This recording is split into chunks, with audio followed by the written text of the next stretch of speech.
안녕하세요. 시드맨 ii닷컴의 시드맨입니다. 이번 시간에는 컴퓨터 조립을 한번 해볼 텐데요. 인텔에서 잘 지금 나가는 부품들을 일부러 선택을 해봤습니다. 너무 고사양의 시스템을 맞추는 게 이번 시간의 목적이 아니라 일반적으로 잘 나가는 시스템을 맞춰봤고요.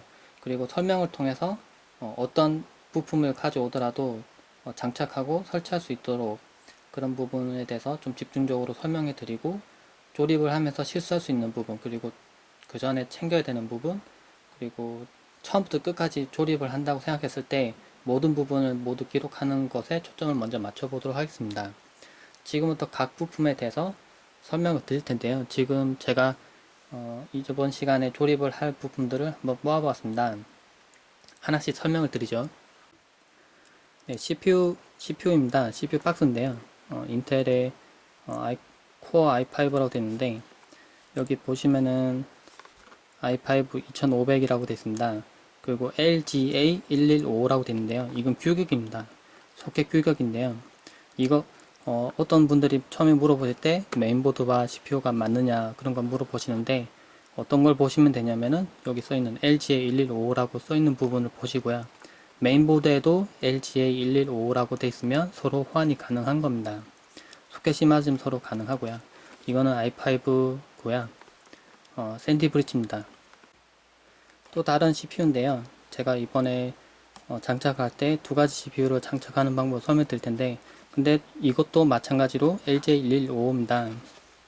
근데 지금 빈 박스긴 한데, 지금 이 박스는 지금 잘 나가고 있는 CPU 중에 하나인 IB 브릿지 CPU입니다. i7이고요. 이것도 마찬가지로 LJ115입니다. 그래서 소켓이 서로 호환되고 똑같기 때문에 좀 전에 설명드렸던 이 CPU와 소켓이 동일하기 때문에 그냥 같은 CPU로 생각하고 꽂으시면 된다. 근데 i5보다는 i7이 성능이 좀 더 좋습니다. 이번 조립에 사용될 메인보드입니다. 세이버투스 Z77인데요.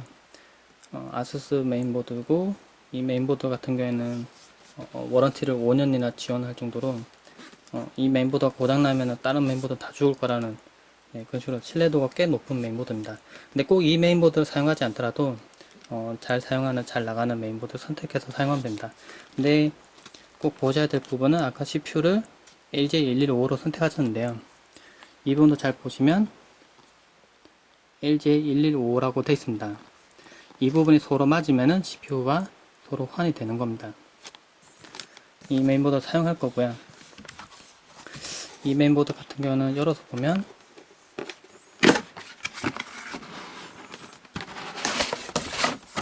이렇게 메인보드가 먼저 보이게 됐습니다. 근데 지금 조립 전에 먼저 설명드리면, 이 보드는 원래 좀 특별하게 다른 메인보드 다르게 위쪽에 플라스틱 커버 같은 게 덮여 있는데요. 지금 제 위에는 투명한 커버가 아니라 안쪽에 검은색으로 커버 덮여 있는데, 일반 메인보드하고 같은 상황을 만들기 위해서 일부러 커버를 제거를 했습니다. 그래서 일반 메인보드라고 보셔도 되고요. 뭐 특별한 메인보드가 아니라 어떤 메인보드를 가져오더라도 조립을 할 수 있도록 해보도록 하겠습니다. 지금 이 메인보드는 LJ115에 호환되는 메인보드고요. 메인보드 타입은 아수스의 세이버투스 Z77입니다. 처음에 램을 구매를 하면은 이렇게 은박지에 쌓여서 올 텐데요. 은박지에 쌓여서 올 때도 있고, 작은 박스에 따로 패키징 될 때도 있고, 아니면 다시 이렇게 뽁뽁이 같은 걸로 감싸져서 올 때도 있습니다. 근데 보통 알루미늄 호일로 이렇게 감싼 이유가 램 같은 경우에 정전기로 인해서 고장날 가능성이 있긴 한데요. 그걸 막기 위해서 이렇게 은박지로 감싸져 있습니다. 램은 DDR3고요. 지금 최근에 나와 있는 컴퓨터들은 대부분 다 DDR3라고 생각하시면 됩니다. 지금 이 램을 장착을 해볼 거고요. 그 다른 램도 하나 소개시켜 드리겠습니다. 이 메모리 같은 경우는 G스킬 메모리고요. 좀 전에 설명드렸던 메모리는 삼성 메모리고, 이건 G스킬 메모리입니다. 근데 상표가 좀 다를 뿐이지 같은 DDR3 메모리고요. 그리고 메모리가 좀 더 키가 높죠. 키가 높은 메모리라고 그러고, 요즘은 다른 쿨러들과 장착할 때 간섭을 없애기 위해서 이렇게 키가 높은 거 이외에 키가 좀 더 낮은 메모리가 많이 나오고 있는 상태입니다. 예전에 좀 유행했던 타입들은 이렇게 좀 키가 높은 타입들도 있고요.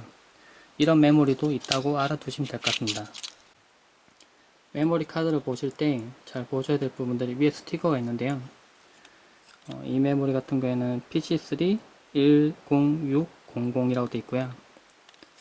그리고 여기는 PC3 16000으로 되어 있습니다. 여기는 또 PC3 17600이라고 되어 있는데요. 지금 이 대역폭 위쪽에 DDR3라고 해서 DDR3 2200, DDR3 2000이라고 되어 있고요. 이 같은 경우는 지금 따로 표시는 안 되어 있는데요. 지금 뒤쪽에 아까 제가 말했던 DDR3 2000, 2200이라고 되어 있는 부분이 클럭입니다.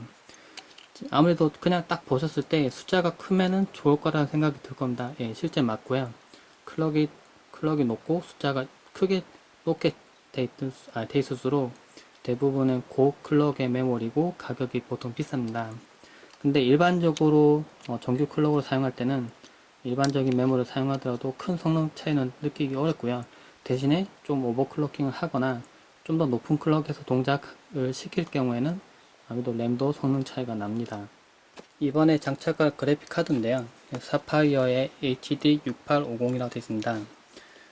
어떤 그래픽 카드가 좋냐고 하면은 그거야 뭐 제가 지금 설명드리고 있는 이 시점이랑 또 좀 미래의 시점에서 다시 봤을 때 그래픽 카드가 항상 바뀔 겁니다. 그래서 사전 조사를 하시고 어떤 그래픽 카드 쓰실지 결정하시면 됩니다. 근데 보통 PCI 익스프레스 포트를 사용하기 때문에 최근에 나온 그래픽 카드들은 대부분 다 같은 포트를 사용하기 때문에 어떤 그래픽 카드 포트를 사용하시더라도 사용 호환이 가능하고요. 지금 이 그래픽 카드 이외에 저는 지포스 그래픽 카드도 한번 사용해 보도록 하겠습니다. 또 다른 그래픽 카드로 EVGA의 GTX 560 Ti인데요. 이 그래픽 카드도 사용을 한번 해보도록 하겠습니다. 여러가지 그래픽 카드 타입을 장착을 해서요. 지금 이 이외에도 하나 더 그래픽 카드가 있는데 그것도 장착을 해봐서 어떤 그래픽 카드를 구매하더라도 장착을 할 수 있는 부분들을 설명해 드리도록 하겠습니다. 이번 조립에 사용될 파워 서플라이인데요. 네, 슈퍼플라워 500W입니다.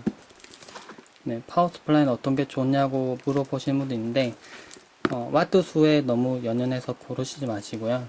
괜찮은 브랜드를 선택하시는 게 가장 좋습니다. 제가 이 부분 참고할 문서를 제가 링크로 걸어 놓을 테니까 그 부분 꼭 참조하셔서 읽어 보시길 권합니다. 이번 조립에 사용될 SSD입니다. 제일 잘 나가는 삼성의 830 시리즈가 있고요. 256GB의 SSD를 준비해 봤습니다. 그리고 또 같이 잘 나가는 인텔의 520 시리즈고요. 최근에는 인텔의 330 시리즈도 잘 나갑니다. 이 두 개 SSD를 사용해서 장착을 해볼 거고요. 물론 SSD를 구매하지 않고 하드디스크만 사용도 가능할 겁니다. 그래서 하드디스크도 설명드리도록 하겠습니다. 네, 하드디스크인데요. 웨스턴 디지털의 블루 500GB 하드디스크입니다. 이 하드디스크를 이용해서 장착을 할 거고요. 그리고 처음에 구매하셨을 때 이렇게 반투명한 봉투에 담겨져 있는데 이 윗부분이 이렇게 잘려져 있을 겁니다. 그래서 이거 누가 만진 거 아니냐고 생각하실 수 있는데 그게 아니라 국내에 수입될 때는 이 안쪽에 이렇게 스티커를 붙이도록 되어 있는데 그 부분에서 이렇게 잘라서 이 스티커를 붙이게 됩니다. 그래서 이렇게 잘려져 있는 건 정상입니다. 이 하드디스크를 이용해서 한번 조립을 해보도록 하겠습니다. 이번 조립에 사용될 OLED입니다. 지금 처음에 구매하시면은 이렇게 봉투에 감싸져 있고 CD가 한 장 들어있는데요. 이거는 꼭 쓰셔야 되는 CD는 아닙니다. OLED 사용하기 위해서 설치하는 CD는 아니기 때문에 꼭 안 쓰셔도 상관없습니다. 제 경우에는 잘 안 쓰고요.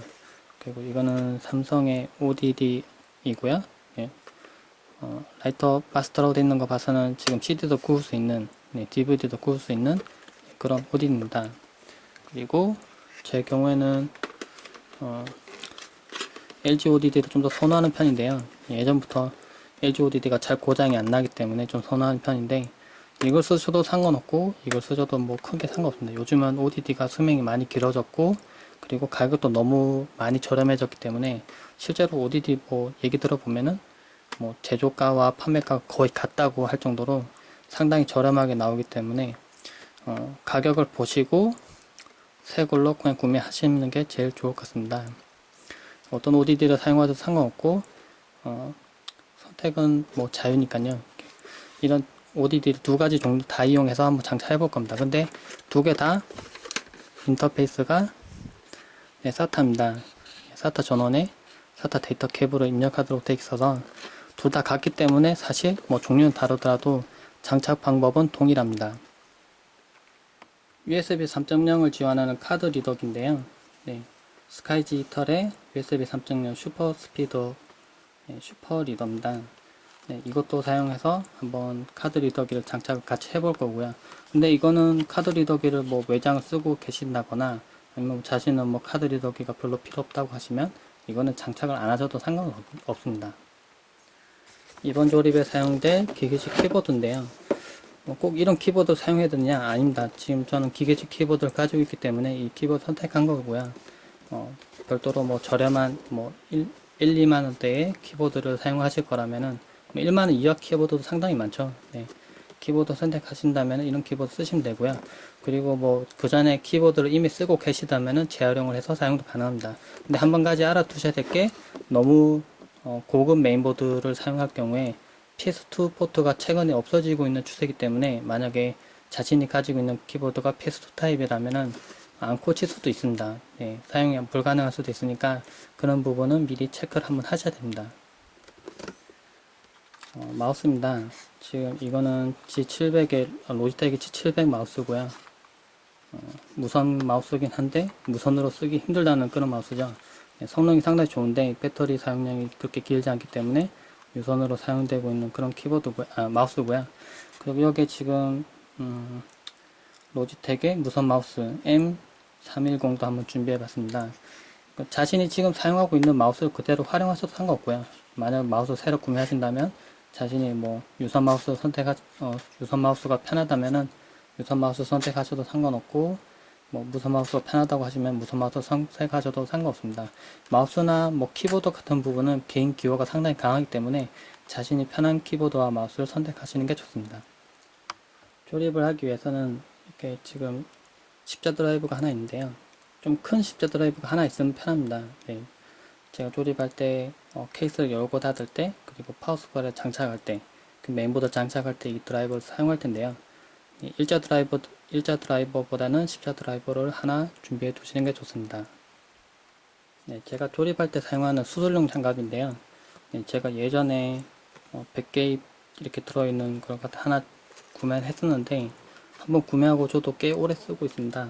네, 이렇게 꼭 큰 걸 하나 주문하셔도 상관없지만은 그거보다는 뭐 약국에서 한 개씩 또 파니까요.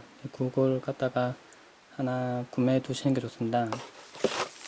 꺼내보고 장착을 제가 한번 지금부터 이거 끼고 실제로 조립을 해볼 거고요.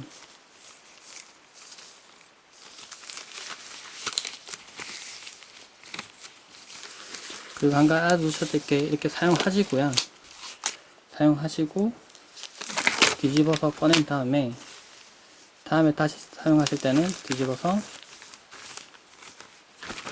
공기를 넣으시고 이렇게 다시 재사용 가능합니다. 그래서 한번 하나 구매하시고 바로 한번 쓰시고 버릴 게 아니라 적어도 구멍이 나고 나갈 때까지 몇 번은 사용하실 수 있습니다. 이걸 끼고 하는 이유라면은 면장갑을 끼고 장착하셔도 상관없는데 뭐 볼트 등을 이렇게 잡거나 할 때 면장갑은 좀 무디게 잡아지는데요. 감각도 별로 없고요. 근데 이 장갑을 끼면 정확하게 잡을 수 있고 미끄러지지도 않습니다. 손이 베어 있는 것도 어느 정도 막을 수가 있고요. 그리고 조립을 하실 때는 정전기가 일어날 만한 옷은 피하시는 게 좋고요. 그리고 가능하시다면은 한번 샤워를 한번 하셔서 몸에 정전기가 일어나지 않도록 한번 해주시는 것도 도움이 됩니다. 컴퓨터 조립에 메인보드와 모든 부분들을 장착할 가장 중요한 부분 중에 하나인 케이스입니다. 제 경우에는 케이스에 상당히 투자를 많이 하는 편인데 뭐 일반적으로 케이스에는 별로 투자를 하기 싫다고 해서 아주 저렴한 케이스를 쓰는 분들도 있습니다. 근데 케이스가 좋으면은 조립이 좀 편하고요. 케이스가 좀 안 좋으면은 조립할 때 조금 불편한 점이 있습니다.